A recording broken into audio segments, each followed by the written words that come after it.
అందుకే పెద్దవాళ్ళు ఒక మాట చెప్తారు, నీ జీవితం పండాలి అంటే నీకు పూజ వచ్చా రాదా వదిలే,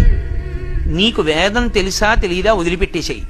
నువ్వు ఉపనిషత్తులు చదువుకున్నావా చదువుకోలేదా వదిలిపెట్టేయి, రామాయణ భారత భాగవతాలు తెలుసుకున్నావా లేదా వదిలిపెట్టేయి, దక్షిణామూర్తి యొక్క మూర్తిని చూస్తూ కూర్చోవడం నేర్చుకో, అదొక్కటి నేర్చుకో చాలు. ఏమక్కర్లేదు, ఇంకా దక్షిణామూర్తిని పెట్టుకుని రోజు కాసేపు ఆయన్ని చూస్తే చాలు. మీకు నేను ఇంకా విచిత్రమైన విషయం చెప్పనా, సంటి పిల్లలు కొంచెం కొంచెం పెరిగి పెద్దవాళ్ళు అవుతున్నప్పుడు ఇంట్లో అందమైన దక్షిణామూర్తి విగ్రహం ఉండి, విగ్రహం అంటే ఫోటో కనీసం ఉండి, పిల్లలు కాసేపు దాని వంక చూడడం అలవాటైతే మీరు చూడండి, నేను యథార్థం చెప్తున్న, పెద్దలు నిర్ణయం చేసింది, వాళ్ళు కళ్ళు తిప్పి ఆడుకుంటూ ఆడుకుంటూ పాకడం కూర్చోవడం వచ్చినప్పుడు చూసినప్పుడు వాళ్ళు నిశ్చలంగా కాసేపు ఇలా దక్షిణామూర్తి వంకే చూస్తారు.